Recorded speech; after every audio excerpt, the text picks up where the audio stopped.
Hello there, Sev here from Motorhome Dealer Group, and welcome to this video guide on the Fiat Ducato cab area. This video is for vehicles ranging in age from somewhere around 2012 to about 2015, and your cab should look something along the lines of this. Now, of course, this particular subject vehicle is going to potentially vary from yours because there are some subtle differences, there are some specification differences as well between the vehicles, and of course there may have been modifications along the way to a vehicle throughout its life that can also make it differ as well. This is going to cover just the main common features of the cab area, and it's going to be more of just a surface level guide, a sort of quick start how to use or find everything that you need to in the cab area, all the common controls and things like that. For anything more in depth, such as troubleshooting or anything along those lines, please refer to your instruction manuals, but also the help of a technical professional if you need it. Anything like that is beyond the scope of this video. There will be an accompanying under bonnet video guide as well for the under bonnet area of this generation of vehicle, so that you can find your way around there. This is of course just going to focus on the cab area. Anyway, with that said, without any further ado, let's just get started. So let's move from a sort of right to left if we can. So we'll start off over here on the driver's door card, where we have the electric window controls just here. And then ahead of that, we have the electric mirror controls. Now, this has been the same for many years, and it still remains to be the same going forward. We have a joystick, essentially, that also has a twist function. It has a 12 o'clock position that renders the control off, essentially disabled.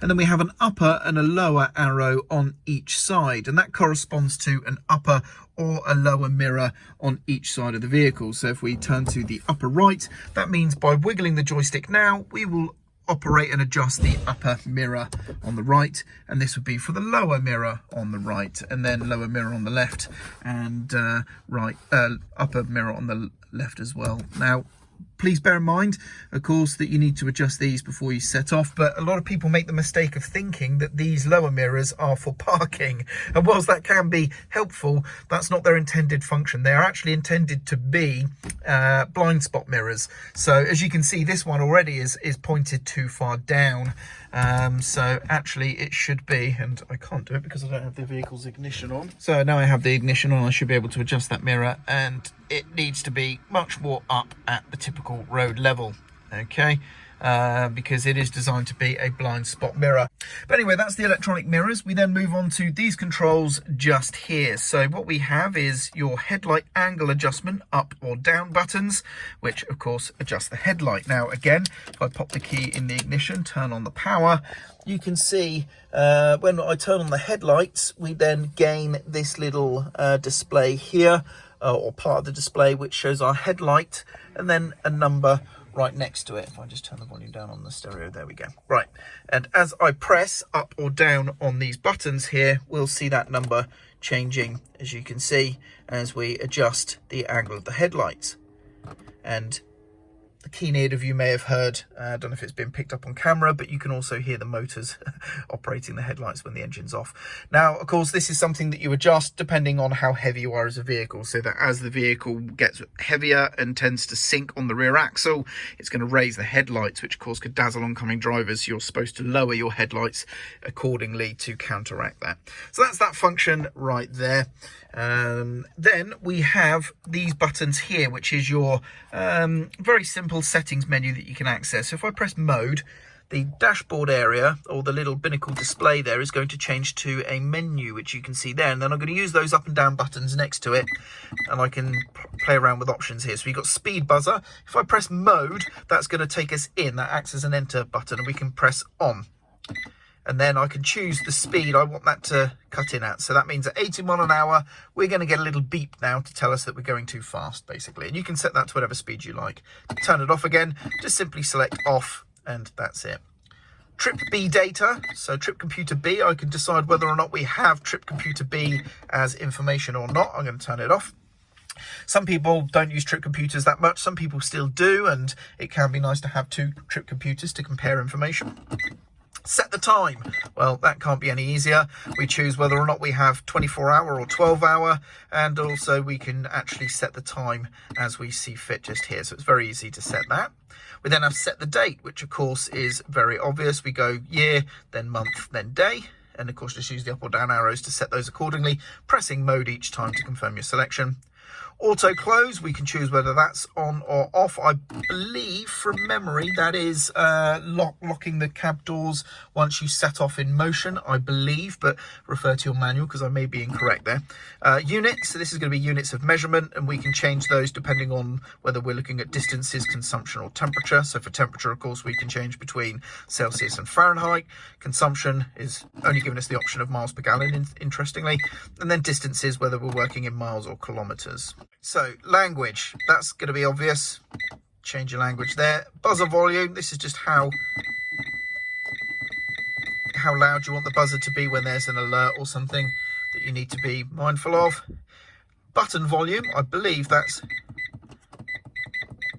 just the beep when I'm pressing these buttons. So there we go, that's all that is. And then service, it tells you when your next service is due, which is very handy. Passenger airbag, this is where we come in to disable or enable the passenger airbag. So if I was to disable it, it's going to ask us to confirm. I say yes, and then the passenger airbag is off, and we will have a corresponding warning light to tell us that that is the case as well, and that will stay there. And then when we turn it back on, we confirm that we want it on. Yes, we do. And then that warning light, as you can see, has now extinguished. So that's how you disable or enable the passenger airbag. And then we got exit menu, so that's how you exit the menu, and we're good to go there. So that's that little side menu on the side of the steering column just here. Now next to it, this is an aftermarket alarm functionality. This is just something that enables you to disable the alarm manually without use of a fob. So that's not a standard piece of equipment. And then we come to the steering column. So we have, of course, the steering wheel here. And then to either side, we have the stalks. This right-hand stalk is your wipers, and the twist collar there can be used to control the intermittent delay. Over to the right here, we have a trip computer button, and that's used just to cycle your trip computer data on that display in the instrument binnacle. Over here, we have the lights stalk. So this allows us to obviously use the indicators with a lane change nudge as well. We have the twist collar to select between daytime running lights and full headlights and tail lights. We also have pull to flash main beam, but then if you pull past the detent, you will also toggle the main beam on or off. Now please, it's worth noting that this is quite easy in a hurry to overly pull this and actually turn on your main beam, which, as you can see, is quite possible. So if I turn the vehicle ignition on, you can see if I toggle the main beam there, turn the headlights on, this is a flash, as you can see by the symbol on the dashboard when the main beam is active. But if I pull past the detent, it stays on.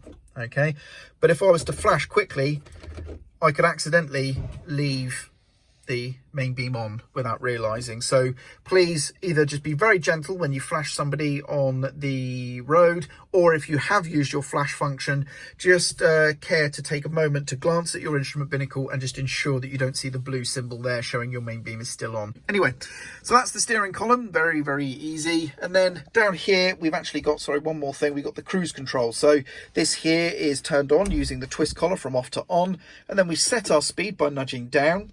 We can modify the speed by nudging the stalk up or down, or holding it up or down as well to do longer speed changes. And then pause or resume is the button on the end. Very simple. And turn it off by twisting the collar back to 0 again. This particular vehicle is fitted with the Fiat Comfortmatic gearbox. Of course, if you have a manual, the manual gear lever will be here. The manual has a reverse function that is operated by a pull collar up, and then the reverse is usually over to the left of first gear, but just refer to the diagram of the pattern on the top of the stick itself. Like I say, this is the Fiat Comfortmatic gearbox. We do have a separate video guide on this, so if you're interested in knowing how this works or how you operate it, then that is there for you to look at. So just check our channel for that. We then have this button here. This is non-standard. This just turns on power to the entertainment unit that's in the center there. This is specific to this vehicle. That is not standard equipment. And in the center area here, this is a replacement aftermarket head unit. So normally there would be a standard Fiat unit in here, and there would be usually a cubby hole above it. This has replaced both the radio and that cubby hole, taken out, and then fitted a bigger unit in, as you can see. It's quite common to find many of the vehicles have their standard units replaced for more capable and modern entertainment units at some point during their lives. So it's not unusual to see an aftermarket entertainment unit in here, but just so you know, that is not how it looks by standard. But below, this is standard. This is the ventilation controls.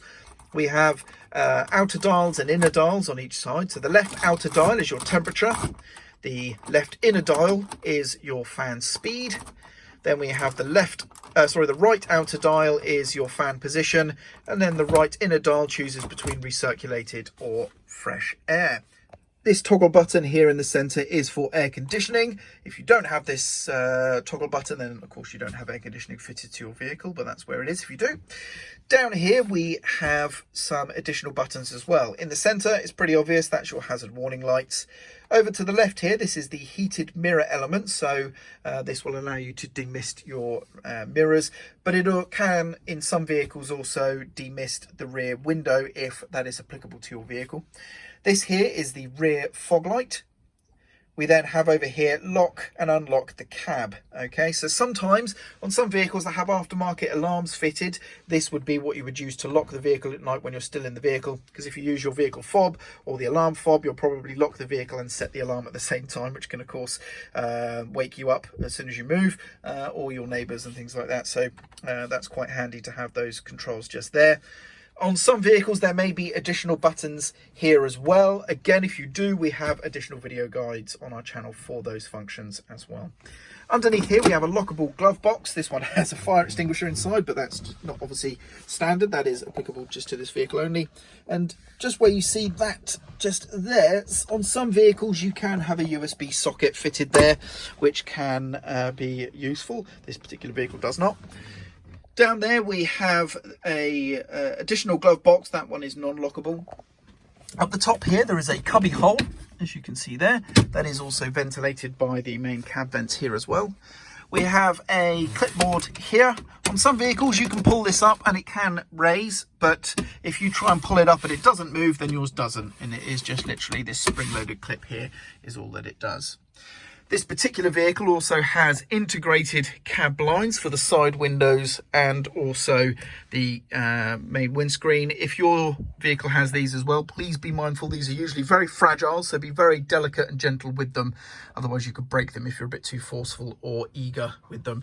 Just nurse them across and you should be fine. Otherwise, we have dome light controls here in the center. We have the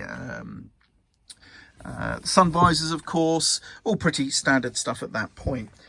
Typical standard cab seats usually look like this on a Fiat, but some manufacturers can change them out for their own design or for other options. As you can see, there is a lever just here. This is the lever that we pull to the rear, and that will unlock the seat base, and it can then be swiveled. Please make sure that it clicks and locks back into the forward position before you go driving. And sometimes these seats can be a lot easier to swivel if there is no weight in them, so that can also be a useful tip. Otherwise, that's pretty much it for the standard cab equipment. I'm just going to quickly show you on the instrument binnacle here what we typically see. Now, this vehicle may vary from yours, of course. This vehicle does have the Comfortmatic gearbox, so it does have obviously the gear information there, but as you can see, we have the trip computer information in that central area, which I can cycle using the trip computer button on the end of the wiper stalk. We have the odometer at the bottom here. We then have the time, we have the temperature, we have the headlight position, which is only usually displayed when I have the headlights on, and as you can see, that's now disappeared now that I've turned the headlights off, and that's pretty much it. On the left, we have the speedometer, mile per hour in the silver, and on this particular vehicle, the kilometers per hour are in the inset red. We have the fuel gauge here. We have the engine coolant temperature just there. Then over here, we have the rev counter. And of course, you can see a various amount of indicator annunciators that will normally extinguish once the engine has been started. And there we go. That's pretty much the cab area. What I'm going to do now is I'm going to hop out and show you how to operate the cab seats. So here we are, just stood outside the driver's door on this particular vehicle. On the standard cab seats, you can see we have two tabs on the plastic area. These are usually always on the outboard edge of the seats. On the passenger side, they're going to be on the outboard edge. Now, each tab corresponds to each end of the seat base. So this would be the back and this would be the front. So if I was to pull this tab, that's going to unlock the front of the seat base. And then what you would normally do is use your weight or body position to adjust the height of that part of the seat. So if I pull this, you'll see it will just spring up. He says it's already at the highest position, most likely. So the front, if I unlock this, you can see the front pings up quite violently, and that's because the spring is powerful enough to counteract the weight of a human. So normally you would be sat in the seat when you operate these, but as you can see, that raises the front. So I can adjust the height of the front of the seat like so, and we can then do the same with the back as well. And as you can see, that's gone from the lowest height to the highest height, but you can have any sort of angle or position in between. But that is how you raise the seat. So it doesn't go up or down directly. You have to angle accordingly to get the highest height. But each tab, like I said, as you can see, will adjust the front or the rear angle of the seat base. Once you're happy with the height and angle of the seat base, you then adjust the angle of the seat back itself using this dial just here. Some vehicles can have additional lumbar support dials just here as well. This one has armrests, which are adjusted using the twiddle control on the underside at the head of the armrest itself. But that's the cab seats. And then we have a slider that is usually just a pull bar up, and then the seat can be slid forwards or backwards. On this particular vehicle, we do have these covers, or these sort of grills that can be unclipped and leant forward. They are only clipped into the bottom there, so they can actually be pulled out. Underneath this vehicle, we just have some cabling, but some vehicles may have a storage tray, or you may even have a battery under there. And as you can see, of course, the vehicle's handbrake is on the outboard side, so the right-hand side of the cab seat, so not the same as a car, it's on the opposite side, and it is quite low. Some people, if you're a heavy handbrake user, use it a lot. You may find leaning over to reach this is a little bit too much. You can actually get handbrake extensions if that is useful for you. We're at the passenger side of the vehicle now, and as you can see, we have those same seat adjustment tabs just there as well, so they're on the outboard side. Under here we have another clip and another grille. This particular vehicle has an electroblock, which is an electrical management unit for the motorhome side of things. A lot of the time in many vehicles, you will find a vehicle toolkit underneath the passenger seat. This vehicle, of course, has moved that to make way for this, but your vehicle will most likely have a passenger toolkit under there. We then have these floor mats, and underneath the floor mats onto the vehicle floor itself, you can see this false floor. If you were to remove this false floor section, that will reveal the vehicle battery. So it's not going to be in the engine compartment. The vehicle battery is actually underneath the cab floor just there. On the edge of the dashboard area, we have this handle here, and this is going to release the bonnet so that we can access the engine compartment. And lastly, the fuel filler here is going to be just there, just behind the passenger door. As you can see, diesel goes right in there. Use the vehicle ignition key to unlock that as well. Lots of vehicles will have this sticker just here as well on the sill of the door, showing you that what tyre pressures to use with the vehicle. Now, of course, please bear in mind that the tyres fitted to your vehicle may be different than the ones fitted that this sticker is referring to. So always cross-check and make sure that your tyre information corresponds to that. But if not, always go by the information on the tyre, not by that sticker.